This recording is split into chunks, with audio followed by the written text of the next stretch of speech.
교회는 세상에서 참 특별한 그런 곳입니다. 성도에게는 은혜를 받는 곳이고 또 교회를 통해서 여러 가지 그런 누림들이 있는 그런 시간을 보낼 수 있는 곳이기도 합니다. 예배를 통해서 하나님의 은혜를 경험을 하게 되고 또 그리고 성도의 교제가 그 가운데 있는 것을 통해 가지고 우리의 영적으로 내면 가운데 힘과 위로가 공급되어지는 그런 공간이기도 합니다. 또 그리고 이런 아름다운 교회가 세워지기 위해 가지고는 여러 모양으로 또 역할을 또 위임받은 분들이 섬겨내야 하는데 봉사를 하고 여러 모양으로 섬기는 우리 성도님들이 특별히 급여를 받으면서 섬기는 그런 일들이 아님에도 불구하고 정말 마음을 다해서 어떤 의미에서는 세상에서 본인들이 생업을 위해서 하시는 일들보다 더 열심히 또 그 일들을 섬겨내게 되는 모습을 또 교회 가운데 발견을 하기도 합니다. 그러면서 교회의 일꾼이 되시기도 하고 또 그 마음 가운데 하나님이 주시는 특별한 또 그런 은혜를 누리기도 하게 되죠. 왜 이렇게 교회를 다니면서 성도님들이 기쁘게 그 일들을 섬겨내고 하게 될까요? 그것은 하나님께 우리가 쓰임 받는다라고 하는 그 기쁨, 그 감격이 다른 무엇보다도 또 우리에게 하나님이 주시는 그런 마음이고 은혜이기 때문에 그렇습니다. 그래서 하나님께서 주의 몸된 교회를 위해서 섬기는 대상들을 향해 가지고 참 기쁘게 여기시고 또 그 일들을 지속적으로 감당해 낼 수 있도록 하기 위해서 일꾼들에게 오늘 본문의 말씀에 보니까 특별히 허락하시는 것들이 있다라고 그렇게 이야기를 하고 있습니다. 첫 번째로 그러면 교회의 일꾼 되어져서 기쁨으로 이 일들을 우리로 하여금 감당하게 하기 위해서 하나님이 허락하시는 것이 어떤 것이 있을까요? 첫 번째로 성령이 우리 가운데 나타내고 계신다, 성령이 나타나신다, 이렇게 이야기를 합니다. 3장 5절 말씀인데요, 같이 한번 읽도록 하겠습니다. 이제 그의 거룩한 사도들과 선지자들에게 성령으로 나타내신 것 같이 다른 세대에서는 사람의 아들들에게 알리지 아니하셨으니, 오늘 본문의 말씀에 보니까 성령으로 나타내셨다라고 그렇게 이야기합니다. 그러면서 사도들과 선지자들에게 성령 하나님의 나타나심을 통해서 그들로 하여금 일하게 하신 것을 볼 수가 있습니다. 그런데 우리가 이 본문의 말씀에 보면은 이런 어떤 표현들을 통해 가지고 성령 하나님의 그런 특징 가운데 낯가림이 심하신가? 이런 생각을 하게 되는 그런 표현이 있습니다. 뭐냐 하면 사도들과 선지자들에게는 성령으로 나타내셨는데 오늘 읽은 그 말씀의 뒷구절에 보니까 다른 세대에서는 사람의 아들들에게 알리지 아니하셨으니 라고 이야기를 하면서 한 부류 사도들과 선지자들에게는 성령 하나님이 자신을 나타내시고 다른 세대라고 표현되어져 있는 사람의 아들들이라고 표현되어 있는 대상들에게는 나타내지 않으시는 모습을 보이게 됩니다. 그럼 이거는 왜 그럴까요? 이것은 하나님이 위임하여 세우셔서 하나님의 일을 감당하게 하시기 원한 대상들에게는 하나님이 자신을 나타내 보입니다. 그래서 일꾼으로 세우신 자들에게 그냥 일하게 하시는 것이 아니라 성령의 능력을 따라 가지고 일할 수 있도록 하나님이 함께 하시고 배려를 하신다는 거죠. 반면에 표현되어 있기를 5절 말씀에 다른 세대에서는 이라고 표현되어 있는 이 다른 세대와 그리고 그들이 속해 있는 사람의 아들들에게 라고 표현되어 있는 이 다른 세대와 사람의 아들들은 사실은 같은 맥락에서 복음을 모르는 자들에 대한 이야기를 하고 계시는 겁니다. 그리고 복음을 모르고 있을 뿐만 아니라 복음에 대한 가능성이 닫혀져 있는 대상들에게 이제 나타내 보일 수가 없다라고 그렇게 이야기를 하고 계시는 거죠. 그래서 하나님은 하나님의 자녀들인 우리들에게 나타내 보이시고 세상 가운데서는 자기를 드러내지를 않고 계신다는 겁니다. 이것이 우리가 가지게 되는 성령 하나님이 우리와 동행하시고 그래서 성령 하나님을 누릴 수 있는 그 근거가 된다라고 성경이 우리에게 이야기합니다. 그리고 두 번째로 일꾼들에게 또한 하나님께서 또 행하시는 일이 있는데 그게 뭐냐 하면 복음의 사람들은 혼자가 아니라 함께 일꾼이 된다는 겁니다. 오늘 제목처럼 함께 복음을 위해서 일꾼이 되었노라 라고 하는 이 제목처럼 함께 일꾼이 되게 하신다는 겁니다. 6절 말씀인데요, 이 6절 말씀을 같이 한 목소리로 읽도록 하겠습니다.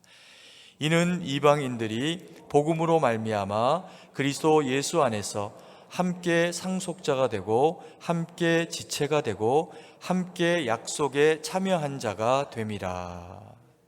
성령 하나님은 우리 가운데 일하시면서 함께를 이루어내신다고 이야기합니다. 함께가 어떤 의미입니까? 같이 하는 거죠. 이 함께라고 하는 단어가 가지고 있는 이런 그 의미가, 그래서 단어만 생각해도 꼭 믿음의 용어로 사용하지 않고 세상 가운데 우리가 살아갈 때도 이 함께라고 하는 단어를 쓰면 마음이 좀 따뜻해지는 그런 이제 느낌을 가지게 되는 단어입니다. 함께가 가지는 유익이 어떤 걸까요? 함께 있으면 풍성해집니다. 누군가가 무언가 하나를 가지고 있고 또 음식을 한 가지만 해서 그것으로도 맛있게 먹을 수가 있겠지만, 우리가 그 음식을 내가 사랑하는 사람들과 함께 모여서 나누게 되면 그들이 준비를 안 해왔더라도 내 것을 함께 먹는 걸 인해서 우리 마음 가운데 기쁨이 넘칩니다. 그리고 또 우리가 하나를 준비해 왔더니 또 다른 누군가도 또 하나를 준비해 온 겁니다. 그래서 그 음식을 2가지, 3가지 모인 사람들 가운데 그와 같이 음식을 나누게 되는 경우가 생기면 어떻게 될까요? 그 자리가 풍성해지겠죠. 그리고 또 이 함께라고 하는 단어는 따뜻함이라고 하는 의미를 또 가지게 만드는 그런 측면이 있습니다. 추운 날 우리가 바깥에 있을 때 누군가와 손을 꼭 잡아도, 혹은 어떤 그 모임이나 공동체 가운데 거기에 온기를 더할 수 있는 무언가가 없을 때 사람과 사람이 거기에 빼곡히 모여 있고 함께 하게 되면 사람이 만들어내는 온도로도 그 공간이 따뜻해지기도 합니다. 그래서 함께라고 하는 단어는 사람들에게 따뜻함을 선물로 주기도 합니다. 그리고 이 함께는 용감함을 만들어내기도 합니다. 그래서 혼자이면, 개인이면은 못할 일들을 함께 모이면 더 크게 소리치고 영향력 있게 무언가를 만들어내기도 하는 것이 이 함께가 가지고 있는 의미입니다. 요즘은 그런 일이 없지만 예전에 어릴 때 시골에서는 동네 아이들이 혼자서는 서리하지 못합니다. 혼자서 서리했다가는 도둑놈으로 진짜 몰리죠.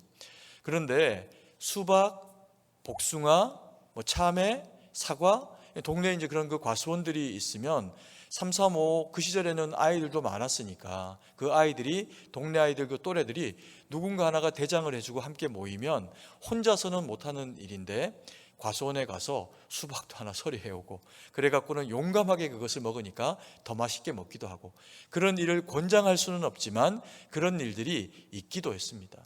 그래서 이 함께라고 하는 것이 가지고 있는 이 의미가 사람들로 하여금 그만큼 결속력 있게 하면서 못할 일들도 되게 만드는 그런 그 측면들을 가지고 있다는 거죠. 그러면 이 믿음 안에서 함께라고 하는 것이 가지고 있는 긍정적인 중요한 의미들은 어떤 것들이 있을까요? 첫 번째로 오늘 말씀해 보니까 한번 화면에 다시 한번 말씀을 띄워 주실까요? 그리고 3장 6절 말씀을 같이 한번 더 읽도록 하겠습니다. 이는 이방인들이 복음으로 말미암아 그리스도 예수 안에서 함께 상속자가 되고 함께 지체가 되고 함께 약속에 참여하는 자가 됨이라. 첫 번째로 보니까 함께 뭐가 됐다고 이야기합니까? 상속자가 됐다고 이야기합니다. 상속자는 무엇입니까? 우리 부모님들이 부유할 때 세상에 살아가는 동안에 열심히 일하시고 무언가를 모아놓고 그러고 살아가시고 나면 이 땅에서 영원히 사실 수 없어서 코에서 호흡이 끊어지고 나면 그것이 자녀들에게 무엇이 되었건 상속이 되어지는 그런 그 측면들을 가지게 됩니다. 그래서 부모님의 것이 내 것이 될 때 그걸 이제 상속 이렇게 이제 표현하는 측면을 가지고 있죠. 우리가 하나님의 백성이 되고 함께 교회에서 신앙생활을 한다라고 할 때 우리 모두는 서로가 서로에게 힘이 되어줍니다. 어떨 때일까요? 때로는 우리의 그 믿음이 좀 처질 때도 있고, 그리고 내가 구원의 확신에 대해서 흐려질 때도 있을 수가 있습니다. 그런데 그때 함께한 성도들이 함께하면서 일깨워주는 게 뭐냐 하면 우리가 구속받은 하나님의 거룩한 백성이다라고 하는 것을 일깨워주는 역할을 합니다.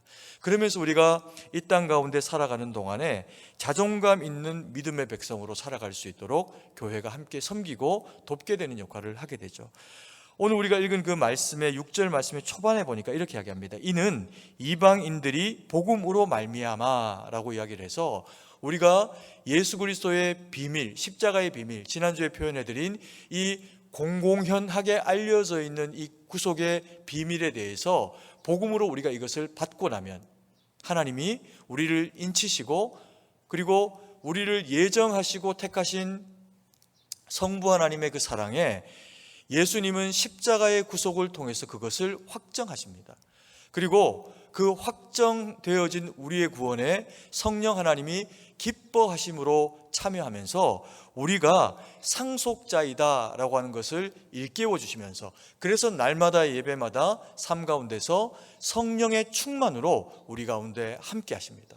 그래서 우리가 세상을 살아갈 때 예배에서만 아니라 바깥에서 살아가면서 행하는 그 모든 일들 가운데 내가 하나님의 택함 받은 구속된 거룩한 자격을 가진 믿음의 백성이다 라고 하는 이 자긍심을 가지고 살아가면 우리가 하나님의 그 놀라운 은혜와 능력의 동행하심을 경험하게 되는 그와 같은 일들을 우리가 경험하게 된다는 거죠. 그래서 우리가 구원받은 그리스도인, 하나님의 거룩한 백성이 되었다라고 하는 것은 이 땅에 사는 동안에 하나님이 함께 하시고, 또 그리고 우리가 저 천국에 이르게 되었을 때 우리가 확신 가운데 하나님을 배웠고 내가 주의 택한 자녀로 왔습니다 라고 하는 고백을 통해 영화로움을 경험할 수 있는 이 상속자됨, 이것을 성령 하나님이 우리에게 일깨워 주신다는 겁니다.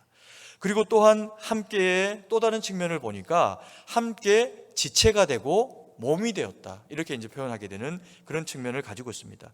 그럼 이게 이제 중요한 이유가 뭘까요? 이 지체가 되었다는 것이 가지는 긍정적인 함께의 의미가 어떤 것일까요? 신앙생활은 우리가 혼자 하지 않습니다. 구원받은 백성이 하나님의 교회를 나와서 그 성도들과의 거룩한 연합을 통해 가지고 때로는 알콩달콩하기도 하고 때로는 감정이 상하기도 하고, 그러나 말씀 주시면 그 말씀을 마음에 받으면서 내가 더 성숙한 신앙인이 되게 하기 위해 갖고는 저 성도를 사랑하는 게 하나님이 원하시는 뜻이구나 라고 마음에 확정하면서 그것을 섬겨내게 될 때 우리 가운데 이루어지는 일이 뭡니까? 순종이죠. 순종이 쌓여가면, 말씀을 통해서 순종이 쌓여가면 우리 가운데 일어나는 일이 무엇일까요? 신앙의 성장이 일어납니다.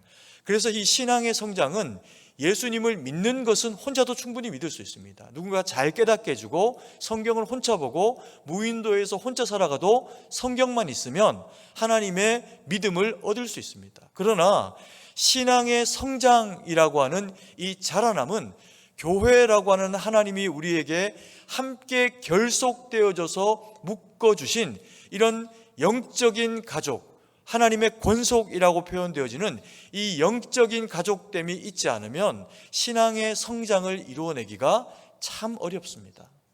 그래서 우리가 신앙생활을 하고 복음을 받아들이고 나면 하나님은 우리에게 이 교회 공동체 가운데 나오게 하시는 것을 통해 가지고 우리 모두가 다 성장하는 하나님의 사람이 되도록 그렇게 역사하시는 거죠.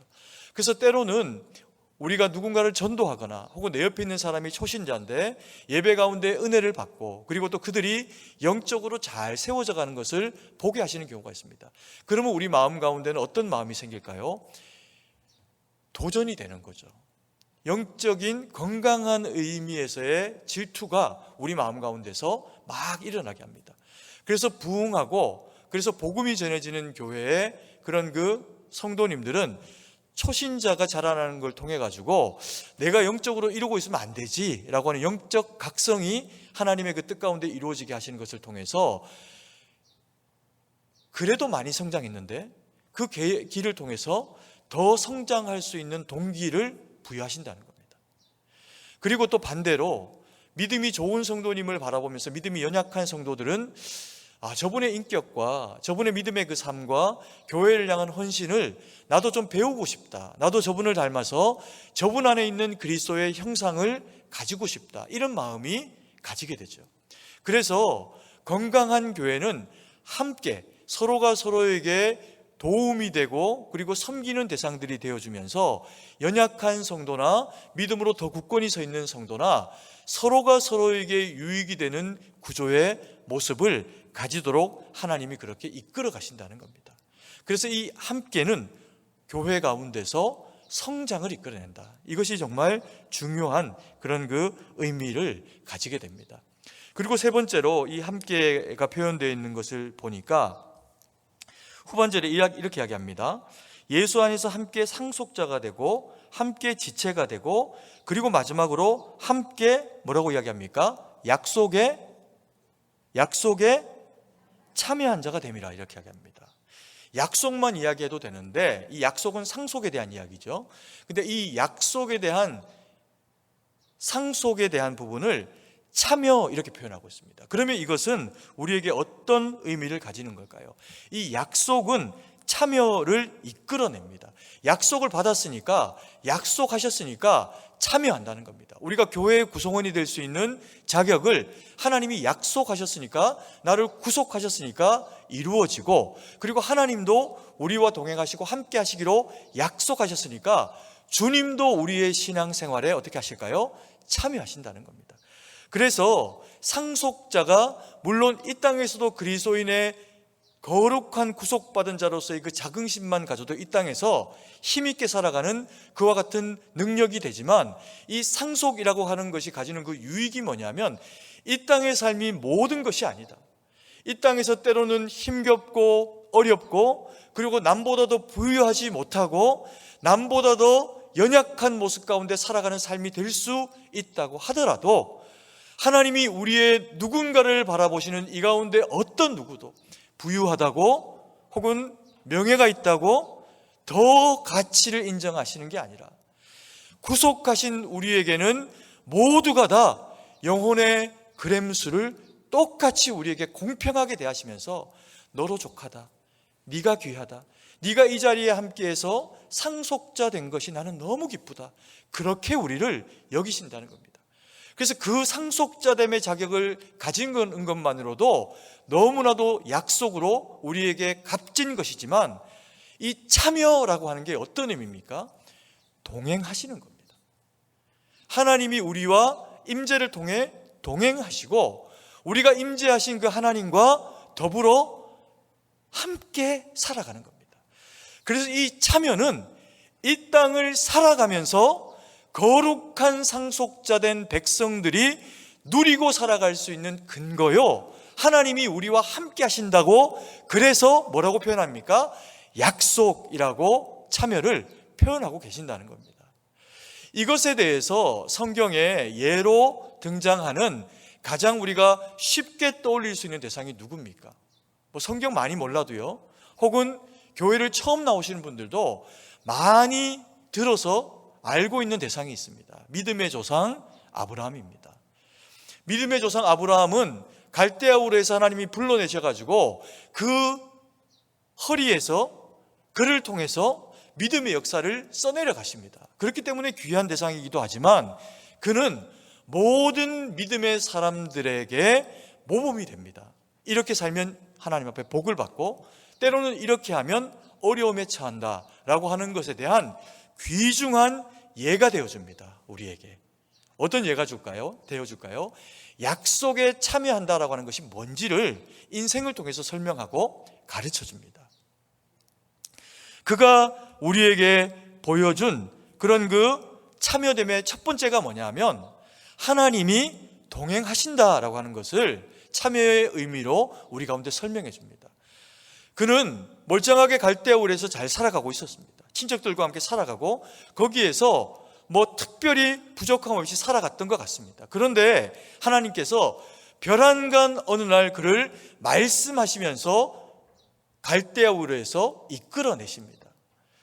그 즈음에도 그 시절에 여호와 하나님에 대한 신앙이 지금 이스라엘 백성들에게, 우리에게 주어져 있는 것처럼의 신앙의 모습은 아니었었지만, 여호와의 존재들이 여러 우상 가운데 하나로 그렇게 있었던 것 같습니다.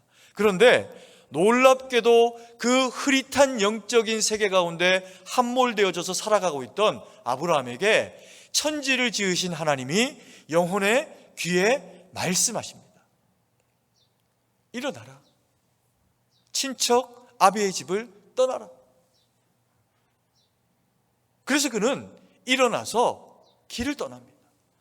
근데 그 길을 떠나는데 말씀을 주셨으니 하나님이 어떻게 하실까요? 함께 하십니다. 이게 참여입니다. 그리고 아브라함이 우리 가운데 설명해 주는 또 하나의 참여는 어떤 걸까요? 그는 하나님이 불러서 하나님의 계획에 참여되고 나니까 하나님이 그의 눈을 열어주셔서 비전이라고 하는 것이 생깁니다. 세상적으로 잘 되고 세상적으로 탁월해지는 그런 그 비전이 아니라 하나님의 계획에 참여되고 나니까 하나님이 밝히 보이시는 세상에 뜨기를 원하는 눈이 밝아집니다. 약속의 땅으로 가라. 내가 너와 함께 할 터이니 약속의 땅으로 가라. 그리고 또 약속하십니다.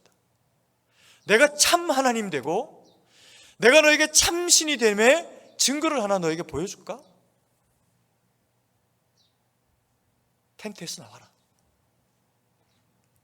밤하늘의 별을 봐라. 땅에 모래를 봐라. 네가 지금 자식이 없지? 너의 후손이 하늘의 별과 같이 땅에 모래와 같이 많게 하마. 꿈을 주십니다. 세상으로 바라봐서 그냥 열심히는 살았지만 그 후대가 무엇인지 기약할 수 없었던 인생 아브라함에게 하나님이 구체적인 비전으로 살아갈 땅과 자손을 허락하십니다. 그리고 세 번째로 참여하세요. 어떤 참여하실까요? 하나님께서 이끌어내시고 별을 보고 그리고 땅도 허락하고 다 하셨는데 이것을 하지 않으시면, 이 참여를 하지 않으시면 이루어지지 않습니다. 뭘까요? 대적의 문을 취하마. 너를 미워하는 자를 내가 미워하고 너를 축복하는 자를 내가 축복하면서 네가 하나님의 꿈과 비전을 가진 자라는 것을 세상이 내가 알도록 하마. 그래서 주신 약속이 뭐라고요? 대적의 문을 취하게 하셨다는 겁니다. 그래서 아브라함은 가는 곳마다 이깁니다. 사람 숫자 쪽수로는 이길 수 없는 대상들, 그에게 318명의 가신이 있어도 그들이 가나안 족속을 어떻게 이깁니까? 애굽의 왕을 어떻게 이깁니까? 근데 하나님이 그들의 그 손에 어려움이 처했을 때조차라도 여호와 하나님께서 아브라함과 그 백성들의 대장이 되시면서 두렵게 하시고 건져내시고 태의 문을 닫기도 하시고 구체적으로 역사하시면서 대적의 문을 취하게 하십니다. 그래서 그는 선지자다. 그는 살아계신 하나님의 종이다. 여호와께 복을 받은 자이다. 이것을 이 참여를 통해서 알게 하십니다. 여러분, 이것이 왜 중요하고 우리에게는 왜 필요할까요? 아브라함에게만 이 일들이 이루어지고 끝났기 때문에 그가 믿음의 조상이 아닙니다. 아브라함에게 이 일이 이루어졌으니 예수를 믿고 세상 가운데 살아가다가 세상 가운데서 예수 그리스도의 그 보혈의 공로로 말미암아 복음으로 나오게 된 너희에게 믿음을 주고 너희가 거룩한 하나님의 백성으로 상속자로 세워졌다면 내가 너희와 함께하마. 저 천국을 너희에게 상속자로 줄 것이며 교회를 너희에게 허락할 터이니 믿음의 뜻 가운데 서서 혼자 외로워하지 말고 옆에 지체가 있다는 것을 기뻐하고 감사하면서 때로 용서해야 되면 용서하고 먼 데 있는 친척과 형제보다 나은 영적 가족으로서의 함께를 누려라. 그리고 세상 가운데 살아갈 때 너희는 양이다, 비둘기다, 순결하다. 하나님이 도우심이 없이는 세상 가운데서 그렇게 살아갈 수 있는 능력이 너에게는 없다. 그래서 어떻게 하겠다? 내가 너희와 함께 하겠다. 하늘의 별을 봐라. 땅의 모래를 봐라. 네가 디디고 서 있는 땅, 무엇가 힘드니? 어렵니? 직장이? 나라가? 가정이? 내가 대적의 문을 취하게 하마. 그 약속을 아브라함에게만 주시고 영웅스럽게 끝내신 게 아니라 오늘 이 자리에 믿음으로 말미암아 상속자 된 자격을 거룩으로 가지고, 그래서 하나님의 말씀과 뜻 가운데 예배 가운데 서 있는 저와 우리 사랑하시는 성도님들 모두에게 주님이 공히 이 말씀을 주시는 겁니다. 그리고 세 번째로 일꾼된 우리에게 하나님이 약속하고 계시는 게 있습니다. 복음의 일꾼이 된 너희에게는 능력으로 역사하시는 하나님의 은혜의 선물이 있답니다. 이 말이 좀 어렵나요? 7절 말씀 우리가 같이 한번, 중요한 말씀이니까 다시 한번 읽도록 하겠습니다. 이 복음을 위하여 그의 능력이 역사하시는 대로 내게 주신 하나님의 은혜의 선물을 따라 내가 일꾼이 되었노라. 이 복음을 위하여, 우리가 복음을 받고 상속자가 되었고, 그리고는 이 복음을 위하여 하나님의 일꾼됨으로 서는 우리에게는 바울만 아니라 하나님이 그의 능력으로 역사하시는 대로 하나님의 은혜의 무엇을? 선물을 따라 주신다는 겁니다. 이게 바울에게만 아니라 교회의 구성원으로 교회를 섬기는 하나님의 거룩한 성도로 서 있는 저와 우리 사랑하시는 성도님들에게는 하나님이 구하는 자에게 섬겨내기 위한 역할로 하나님이 은사를 주신다는 겁니다. 성경에 기록된 건 다 주신다는 겁니다. 그래서 교회를 아름답게 섬겨내라는 거죠. 그래서 은사는 무엇이라도요 받고 뽐내라고 준 게 아닙니다. 은사 좀 받았다고, 내가 무언가를 좀 한다고, 남보다 기도를 좀 더 많이 한다고, 내가 남보다 설교를 좀 더 잘한다고, 내가 하나님에게서 이것을 좀 더 받아서 남보다 조금 더 부유하다고, 그것 가지고 자랑하는 게 하나님의 영광을 드러내는 일이 못 되고 우리의 어깨에 힘을 더하는 어떤 일이 되면요, 주님이 절대로 기뻐하시는 사람이 되지 못합니다. 우리는 모두가 하나님의 일꾼입니다. 성경은 우리에게 두 가지의 너희의 존재 가치가 있다. 너희가 하나님의 자녀가 되었으니 하나님의 자녀가 된 너희는 다 예수 그리스도의 복음으로 말미암아 상속자, 거룩한 하나님의 자녀가 됐다. 근데 너희는 자녀가 되었음과 동시에 복음을 위해서 부름받은 무엇이다? 일꾼이다. 일꾼이다. 일꾼이다. 일꾼은 뽐내는 것이 아니고 일꾼은 충성하는 거다. 하나님이 우리에게 무언가 능력을 주셔서 남보다 더 뛰어난 것을 허락하신 것이 있다면 그것은 우리의 얼굴을 드러내기 위한 일이 되면 절대로 큰일 납니다.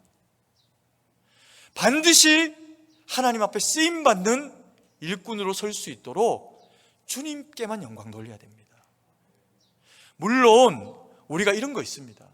내가 어떤 일을 남보다 더 귀하게 하고 섬길 때 자긍심, 영적 자긍심으로 자기에게 내가 하나님 앞에 이 일로 귀하게 쓰임받고 있고 나는 하나님이 이 일로 귀하게 나를 쓰시지 라고 하는 우리 안에 확신이 있어야 됩니다. 이건 중요합니다. 이 자긍심은. 근데 그것을 타인에게 자기를 드러내는 존재감으로 사용을 하면요 큰일 납니다. 한두 번 그러는 거는 괜찮지만 계속 그게 습관이 되어져서 남보다 자기를 크게 보고 남보다 자기를 높이는 도구로 은사를 내가 섬기고 있는 모양을 사용하기 시작하면 마귀가 기뻐합니다. 그러면 무너지게 돼 있습니다. 그것을 설명해 주는 성경의 대표적인 대상이 누굴까요? 믿음으로 바로 선 사람이 아브라함이라면 그렇게 살다가는 큰일 난다는 걸 보여주는 대상이 우리가 6월 1일 날 특별 새벽 기도회 때 말씀을 통해서 봤던 사울이라고 하는 인물입니다. 그는요 하나님이 들어 쓰세요. 대충 쓰신 게 아니라 이스라엘의 왕으로 쓰십니다. 근데 쓰임 받고는 그 인생이 완전히 망가집니다. 쓰임 받았기 때문에 망가집니다. 하나님이 망가뜨리지 않았는데 자기 스스로 망가집니다. 그래서 교만이 행하고 하나님이 원하시지 않는 일을 서스럼 없이 감당하다가 첫 번째로 큰 징계를 받습니다. 내가 너를 영원히 그 왕위를 지속하지 못하게 하겠다. 끊어버리겠다 이야기하세요. 그랬더니 사울이 돌이킵니다. 잘못했다고. 하나님 좀 봐주세요. 그래서 그 왕위를 뺏지 않으십니다. 당장에. 오히려 그때부터요 진짜 이스라엘의 강력한 왕이 되기 시작합니다. 전쟁에서 이기고 블레셋을 이기고 아말렉을 이기고, 그런데 그렇게 이기는 이스라엘 가운데서 왕으로 세워져가는 과정을 이 사울이 겪으면서 마음에 찾아오게 되는 게 있습니다. 진짜 왕이 돼버린 거예요. 이스라엘의 왕은 다윗이어도 솔로몬이어도 누구여도 이스라엘의 참된 왕은 여호와 하나님이신 것을 인정해야 하는 대상이 이스라엘의 왕입니다. 바울이 너무 안타깝게 스스로 높아져서 경고하셨음에도 불구하고 하나님 앞에 두 번째 경고를 받을 때가 잘못해가지고 막 무너질 때가 아니고요, 그의 인생에서 거의 승리하고 있는 정점에 하나님이 다시 사무엘을 통해 이야기하십니다. 사울을 만나기로 한 그 밤에 내가 그를 버렸다. 너는 그 때문에 슬퍼하지 마라. 내가 버렸다. 사무엘이 밤새 울면서 기도합니다. 그 가보니 진짜인 거예요. 하지 말란 짓만 한 겁니다. 왜요? 스스로 높아져가지고 본인이 결정자가 된 겁니다. 제가 1일날 오셨던 분들에게도 말씀드리지만 제 인생에 제일 두려운 일이 있습니다. 뭘까요? 쓰임받고 버림받는 겁니다. 쓰임받고 좀 더 쓰임받고 높이 쓰임받고 그리고는 추락해서 망하는 겁니다. 이게 제일 두려운 일입니다. 제가 승동교회를 섬기기 위해서 부름받고 올 때 하나님이 제게 명확하게 말씀하셨어요. 겸손해라. 왜 그렇게 말씀하시는지 몰랐습니다. 와가지고 섬겨보니까 그냥 저는 일개 교회의 목사임에 불과한데 어디 모임에 가서 누군가가 저 사람이 승동교회 담임 목사다라고 하면 와서 인사하는 거예요. 저보다 훨씬 더 선배님인데. 그게 제게 아닌 겁니다. 하나님과 교회의 영광스러움인 거죠. 그걸 모르고 살아가면 인생의 가장 아름다운 시기에 벼락 맞습니다. 여러분, 그게 저에만 이야기일까요? 우리 모든 성도님들은, 우리 승동교회 모든 성도님들은 다 겸손하셔야 됩니다. 왜요? 오고 나서 4년 동안 여러분 들은 설교는 하나밖에 없습니다. 겸손해라. 성도에게 주어진 가장 아름다운 위임된 역할은 겸손이다. 사무엘이 사울에게 정확하게 이야기해 줍니다. 오늘도 쓰임받고 내일도 쓰임받고 주님 오실 때까지 쓰임받는 유일한 방식은 한 가지밖에 없다. 근데 사울이 들을까요? 아니요. 정확하게 이야기했는데 안 듣습니다. 그리고는 멸망길로 가버립니다. 사무엘이 뭐라고 이야기했을까요? 왕이요, 당신이 이스라엘의 왕이었을 때, 왕으로 세워질 때를 기억하십시오. 왕이요, 당신이 작을 때, 자기를 작게 여길 때 이스라엘의 왕이 된 것을 잊지 마십시오. 그는 잊어버렸습니다. 저는 잊어버리고 싶지 않습니다. 저는 여러분들과 승동교회와 함께 오늘도 쓰임받고 내일도 쓰임받고 주님 오실 때까지 쓰임받는 겸손한 일꾼 되길 원합니다. 우리 승동교회가 하나님 앞에서 그와 같은 쓰임으로 날마다 하나님 앞에 지어져 가시기를 소망합니다. 아멘이십니까? 한 가지 당부드립니다. 겸손은 무엇으로 비롯될까요? 겸손은 세 가지의 장치를 통해서 드러납니다. 하나는 뭐냐면 말씀입니다. 주여, 제가 종이오니 주의 음성을 청정하겠나이다. 종의 태도입니다. 그래서 예배자는 겸손할 수밖에 없습니다. 예배를 드리는데 교만은 어떻게 합니까? 하나님의 말씀 듣는데. 그래서 이 청지기의식 종됨을 가지고 하나님 말씀하셨으니 겸손이 무엇입니까? 순종하겠나이다. 이게 겸손의 길입니다. 그리고 마지막 세 번째, 겸손하기 위한 방편이 뭘까요? 그런데 주님 말씀 주셨고 사명 주셨고 그리고 순종하도록 사명으로 우리를 내보내셨는데 내게 능력이 없습니다.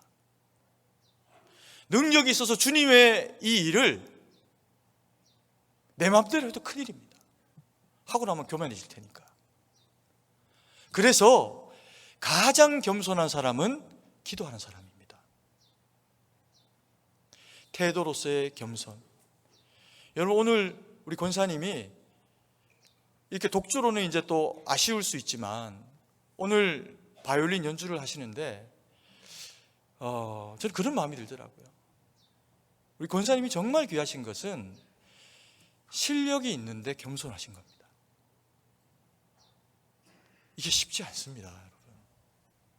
그게 보이잖아요. 연주를 통해서 울려 퍼지는 소리 가운데 실력과 겸손이 함께 되니 우리가 감동받는 겁니다. 우리가 하나님 앞에 자세와 내용으로서의 이 겸손을 쓰임받는 일꾼 되기 위해서 가졌으면 좋겠습니다. 아멘이십니까? 그러면 제가 부탁드리고 싶은 게 있습니다. 우리 교회가 6월 한 달 동안에 그동안에 우리 성도님들이 금요기도에 참 많이 모이셨거든요. 코로나 전에. 근데 이게 코로나 때문에 훅 꺼진 겁니다. 그리고 6월 동안에 다시 우리가 기도하면서 하나님의 말씀 가운데 서자고 제가 지난주에 부탁을 드렸는데 우리 성도님들이 참 많이 나오셨어요. 너무 고맙게, 감사하게. 참 순종하시는 게 너무 귀합니다. 그래서 나오면 분명히 하나님은 은혜 주실 겁니다. 우리가 이번 주에 오시는 분이 양평읍교회에 심재학 목사님이라고 하는 분이 이제 오셔서 말씀 전하는데 뭐 양평읍교회라고 시골교회 아닙니다. 시골교회도 뭐 귀하시죠.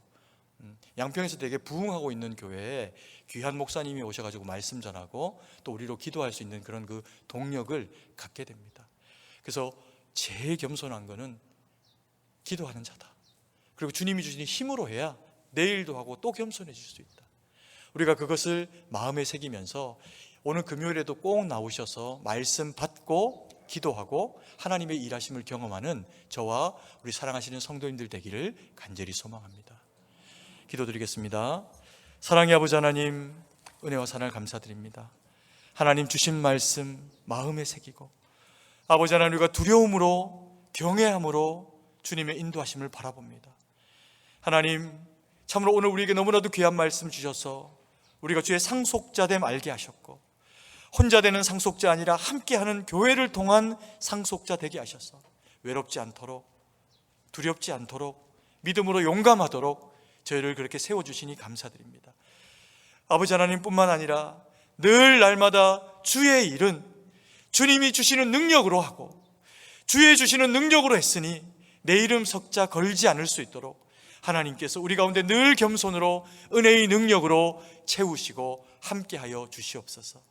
그래서 우리 교회가 참으로 주님 오실 때까지 쓰임받는 거룩한 백성들의 연합이 되도록 우리 승동교회 권속들 가운데 영적 가족들 가운데 주의 은혜와 능력으로 채우시고 함께하여 주시옵소서. 주님께 모든 것을 의지하고 감사드리며 살아계신 주 예수님 이름으로 기도드립니다. 아멘.